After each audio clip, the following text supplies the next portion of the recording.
और समय हो गया है मध्य प्रदेश की बड़ी खबरों का। तो चलिए 24 मिनट में जानेंगे कि मध्य प्रदेश में आज क्या हुआ। नमस्कार, IPC 24 देख रहे हैं आप और आपके साथ इस वक्त मैं हूं रश्क गौरी।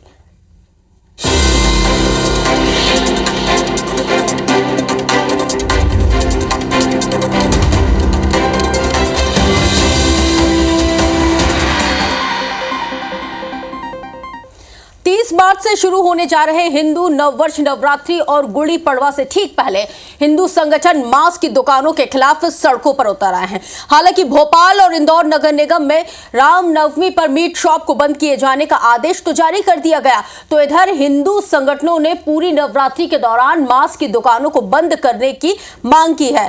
प्रदेश भर में इसी तरह की मांग अब लगातार उठ रही है। चलिए हम आपको 3 तस्वीरें अब दिखाते हैं बुलेटिन में। भोपाल में अपनी मांग को लेकर कलेक्टर कार्यालय पहुंचे विश्व हिंदू परिषद और बजरंग दल ने जमकर नारेबाजी की है और अपनी मांग पत्र जिला कलेक्टर के नाम इन्होंने पत्र भी सौंपा है और जिसमें कार्रवाई किए जाने की मांग भी की गई है। तो वहीं विश्व हिंदू परिषद और बजरंग दल के कार्यकर्ताओं ने प्रशासन को चेतावनी दी है कि नवरात्रि पर मांस की दुकान बंद होना चाहिए, वरना हिंदू समाज के साथ मिलकर बजरंग दल दुकान बंद करवाएगा। दूसरी तस्वीर देखिए, गुना से हम आपको दिखा रहे हैं। गुना में विश्व हिंदू परिषद और बजरंग दल ने जिला प्रशासन को ज्ञापन सौंपा। इस दौरान उन्होंने नवरात्रि के दौरान खुले में मांस और अंडे की बिक्री पर रोक लगाए जाने की मांग की है। तीसरी तस्वीर इंदौर से, जहां पर चेटी चंद्र और रामनवमी पर मीट की दुकानों को बंद रखने के लिए महापौर ने निर्देश दिया है। वहीं दूसरी ओर इंदौर में हिंदू राष्ट्र संगठन ने नवरात्रि में दुकान बंद रखने का आह्वान किया है और शहर में MIC सदस्य ने भी नवरात्रि में मीट की दुकानें बंद रखे जाने के लिए महापौर से बात की है। इस समय हिंदू धर्म की आस्था का ख्याल रखते हुए वर्तमान सरकार हिंदू धर्म आस्था का पालन करने वाली सरकार है। उनसे आग्रह है कि तुरंत प्रभाव से लोकल एजेंसियों को सतर्क करते हुए इस प्रकार की जो दुकानें हैं जो मंदिरों के आसपास लगी हुई हैं उनको इन 9 दिनों तक, महावीर जयंती, हनुमान जयंती तक इन सबको बंद कराएं और अवैध जो दुकानें उनको परमानेंट बंद कराएं। चेटी चंड नववर्ष प्रतिपदा का पहला दिन और रामनवमी, इन 2 दिनों पर मांस मटन की दुकान नगर निगम क्षेत्र में बंद करने के हमने निर्देश दिए हैं। ऐसे निर्देश पिछली बार भी दिए थे और इस बार उसको ज़रा सख्ती से पालन भी कराएंगे। अभी हम फिश पार्लर शुरू कर रहे हैं तो वो भी नियमानुसार टेंडर कर ऐसे स्थानों पर देंगे जहां आम लोगों को इससे परेशानी ना हो। हम हिंद राष्ट्र संगठन आपसे आग्रह करता है, हिंदू व्यापारी या मुस्लिम व्यापारियों से निवेदन है कि आप लोग 9 दिन माँ आराधना का शक्ति का पर्व रहता, अपनी दुकानें बंद करें। हम पहले आपसे निवेदन कर रहे हैं, पहले आवेदन दे रहे हैं, अगर नहीं समझ में आई तो फिर दनादन करके आपकी दुकानें बंद करा देंगे। चेतावनी, बिल्कुल चेतावनी, सड़कों पर उतर के इनकी दुकानें भी बंद कराएंगे। जो चालू दिख गई तो इनका मांस मटन भी बाहर फेंक देंगे हम। भोपाल ने एक बहुत ही बढ़िया आदेश पारित किया है कि रामनवमी और नवरात्रि में पूरी मीट की दुकानें बंद रहना चाहिए, पूरी वधशालाएँ बंद रहना चाहिए। तो मेरा महापौर जी से आग्रह है और कमिश्नर साहब से आग्रह है कि तत्काल इसके आदेश निकालना चाहिए। तो देखिए खबर अब दमोह से देखेंगे, जहां पर नगर पालिका की कार्रवाई से आक्रोशित हिंदू संगठन के तमाम कार्यकर्ताओं ने घंटा घर के पास सड़क जाम करते हुए धरना प्रदर्शन किया और CMO के खिलाफ जमकर नारेबाजी किया, जिसके बाद सभी कार्यकर्ता CMO के निवास पर पहुंचे और उनके चेहरे पर कालिख को पोत दिया गया। दरअसल हिंदू संगठन के तमाम कार्यकर्ता हिंदू नववर्ष और रामनवमी के मद्देनजर घंटा घर पर झंडा, बैनर और पोस्टर उन्होंने लगाए हुए थे, जबकि घंटा घर में बैनर पोस्टर लगाना पूर्णतः प्रतिबंधित है। और ऐसे में नगर पालिका दमोह के CMO प्रदीप शर्मा ने कार्रवाई करते हुए बैनर पोस्टरों को हटवा दिया। इस कार्रवाई से हिंदू संगठन के तमाम कार्यकर्ता भड़क गए और विरोध प्रदर्शन करते हुए CMO के चेहरे पर कालिख पोत दी। इसके साथ ही CMO को हटाए जाने की मांग भी इनके जरिए की जा रही है।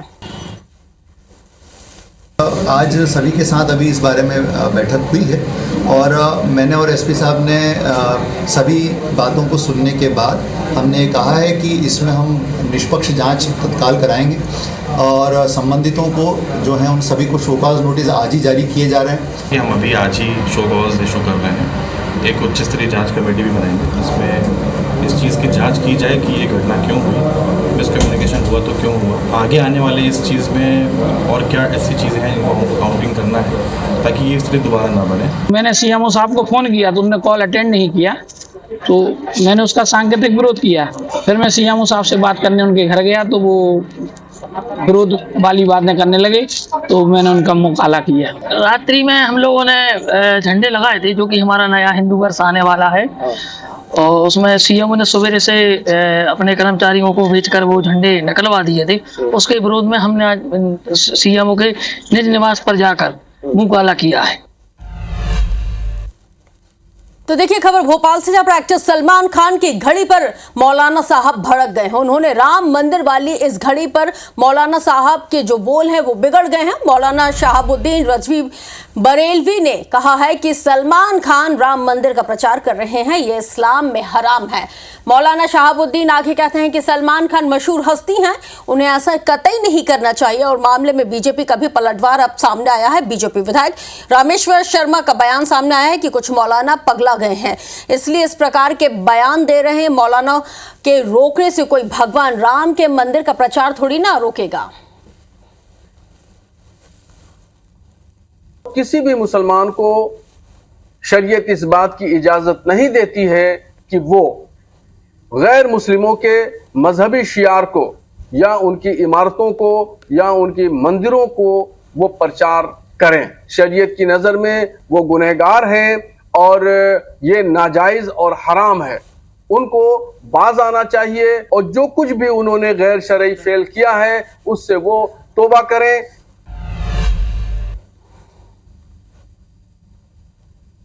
कुछ मौलाना तो ऐसे हैं जो पगला गए हैं, जिनको कुछ समझ में तो आ नहीं रहा है। राम के मंदिर की आकृति और राम की आकृति ये हिंदुस्तान के दिल दिमाग में है। कंकर कंकर शंकर है सर मौलाना साहब ये देश की धरती का। हिंदुस्तान के हिंदुओं ने ही तो सलमान को सर पे बैठा लाया ना।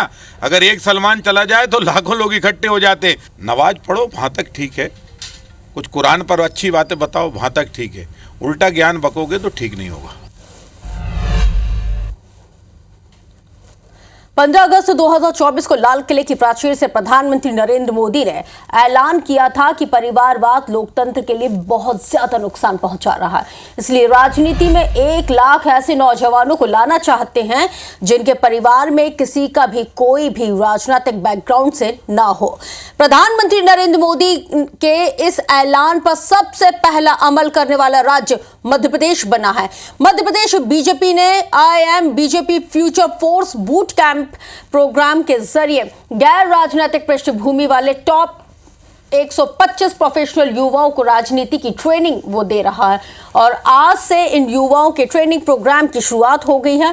और मुख्यमंत्री डॉक्टर मोहन यादव, प्रदेश अध्यक्ष वीजी शर्मा हिंदू और इसके साथ ही संगठन महामंत्री हितानंद शर्मा ने बूट कैंप प्रोग्राम का शुभारंभ किया है। ट्रेनिंग में युवा प्रोफेशनल्स को बीजेपी की विचारधारा, बीजेपी का संविधान और कार्यशैली के साथ ही कई अहम विषय के बारे में राजनेता और विषय विशेषज्ञ पाठ पढ़ाएंगे। इसके साथ ही ट्रेनिंग के दौरान मुख्यमंत्री डॉक्टर मोहन यादव और बीजेपी प्रदेश अध्यक्ष वीडी शर्मा के निशाने पर कांग्रेस और अन्य दलों का परिवारवाद भी रहा है।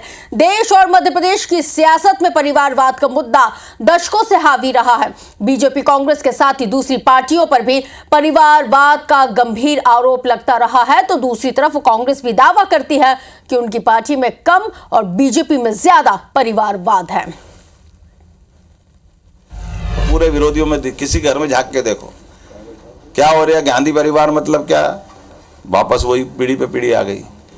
ममता के घर में जाओ वही हाल है, भतीजा आ गया है।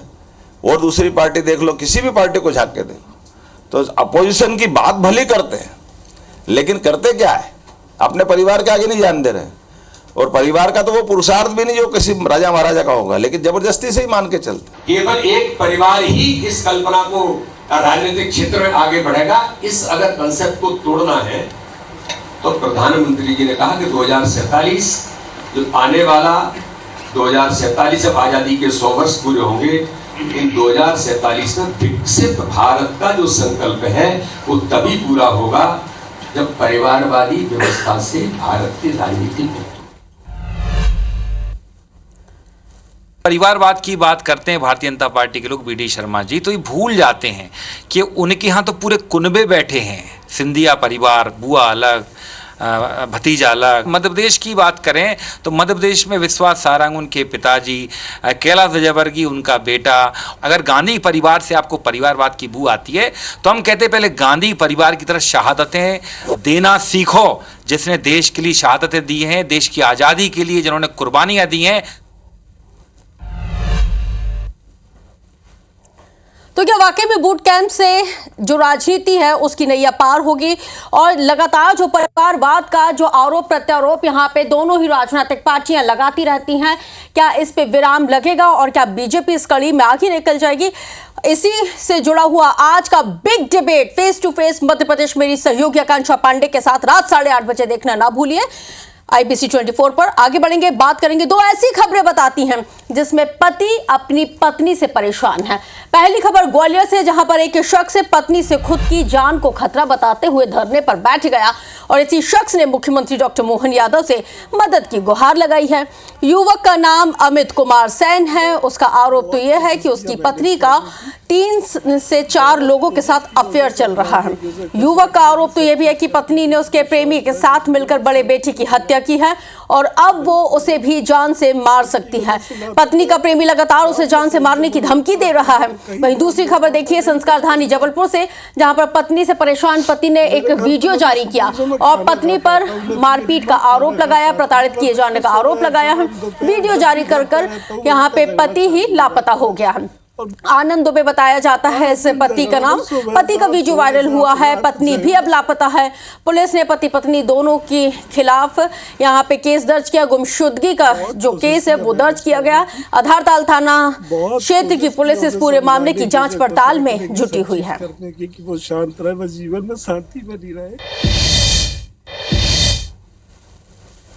मेरी वाइफ किसी राहुल बाथम के साथ अवैध संबंध में बिना तलाक के रह रही है और मेरे बच्चे की हत्या की गई है। मुझे इन लोगों से इंसाफ चाहिए। धमकी देती रही, मार मैं ऐसा कर दूंगा वैसा कर दूंगा। तो मुझे अभी नई न्यूज़ चली है कि पत्नी ने अपनी ड्रम में डाल करके पति को सीमेंट में भर के उसको हत्या कर दी आदमी की। ऐसा मुझे डर है, ऐसा मेरे साथ में ना हो। इस संबंध में अभी जो है वो थाने पर उपस्थित नहीं हुआ है। अगर वो थाने पर उपस्थित अपनी कोई समस्या बताता है तो उसमें जांच का वैधानिक कार्रवाई की जाएगी और यदि पूर्व में इसने आवेदन दिए हैं तो उन पर जांच की गई होगी।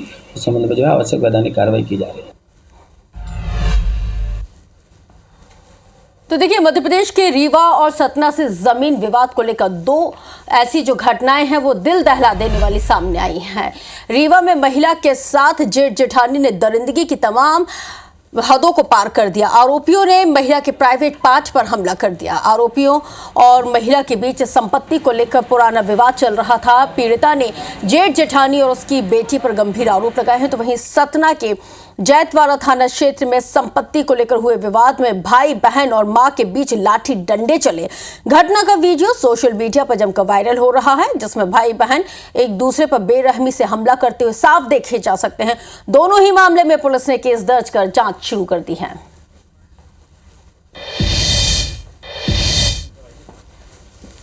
अंदर बेड के अंदर से सिटकिनी बंद करके मैं तो इतनी लात घूंचा और मेरे शरीर में डंडा डाला गया। ये जेठ ने डाला और जेठानी और प्रियंका मिश्रा मेरे को लातों से, डंडा से, चप्पल से, जूता से पिटाई की। पूरे हाथ मेरे यहाँ खरोच है, सीना में खूब दर्द, चोट लगी है। सिर्फ मेरा पति दूसरी शादी कर लिया, बोलता तू चली जा मेरे घर से, बस जात के पीछे होती है।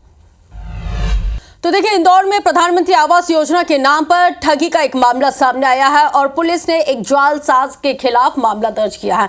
बाकायदा आरोपी सस्ते फ्लैट और मुनाफे का झांसा देता था। उसने 7 लोगों से 82 लाख रुपए एकत्रित किए और रातों रात फरार हो गया। एक पीड़ित की चेकबुक और बाइक भी ले गया है। इसके साथ ही क्राइम ब्रांच GCP के मुताबिक आरोपी दीपक ने PM आवास योजना में सस्ते फ्लैट की बुकिंग का झांसा दिया। वो पैसे लेने के बाद एक फर्म के नाम उसने रसीदें भी दिया करता था। उसने ये भी कहा कि फ्लैट नहीं मिलने पर वो हर महीने मुनाफा भी देगा। इसी तरह से दीपक ने झांसेबाजी करते हुए सभी आरोपियों से 82 लाख रुपए ले लिए हैं। बहरहाल पुलिस ने आरोपी के खिलाफ धोखाधड़ी का केस दर्ज करते हुए जांच पड़ताल को शुरू कर दिया है। जो आवेदक है इसमें मुख्य रूप से चंदन पाटिल, ये इसके साथ रहता था, लेकिन इसको ये भी पता नहीं था कि ये व्यक्ति की आइडेंटिटी क्या है, कहाँ का रहने वाला है और उसने इससे दोस्ती बढ़ा करके इस तरह के उसने फ्रॉड किया, जिसमें प्रकरण पंजीबद्ध किया गया है और उस आरोपी की अब तलाश की जा रही है। तो देखिए, संस्कारधानी जबलपुर में प्रदर्शन करने वालों का विभाग ने यहां पे बिजली कनेक्शन काट दिया है। करंट लगने की वजह से 2 मासूमों की मौत हो गई थी और ये पूरा जब मामला सामने आया तो आत्मदाह करने के लिए बिजली कार्यालय पहुंचे पार्षद सत्यम मेहरा और शरीर पर पेट्रोल डालकर वो आत्मदाह करने की कोशिश करने लगे। इसके साथ ही ग्रामीणों के साथ पार्षद ने ये प्रदर्शन किया था। पार्षद ने अधिकारियों पर यहाँ पे कड़ी कार्रवाई किए जाने की मांग की। सुरैया गाँव में 22 मार्च को मौत हो गई थी। करंट लगने की वजह से भाई बहन की मौत हो गई थी, जिसके बाद पार्षद पहुंचे हुए थे। और ये जो पूरा मामला है, ये जबलपुर से हम आपको इस वक्त दिखा रहे हैं, जहां पर आत्मदाह की चेतावनी देते हुए पार्षद ने अपने ऊपर पेट्रोल डाल लिया। तो देखिए, गर्मी बढ़ने के साथ आग लगने की जो घटना है वो लगातार बढ़ती ही जा रही है। मध्य प्रदेश की 2 तस्वीरें चलिए अब हम आपको दिखाते हैं। पहली तस्वीर गुना की है, जहां पर नेशनल फर्टिलाइजर लिमिटेड विजयपुर के फॉरेस्ट एरिया में अचानक से भीषण आग लग गई।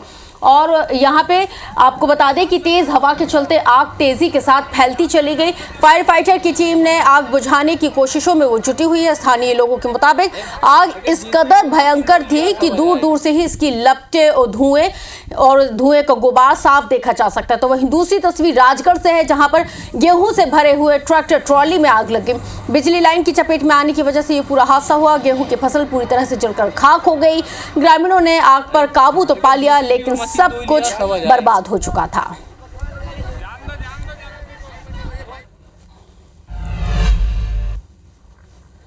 तो बुलेटिन में वक्त है एमपी टॉप 10 का।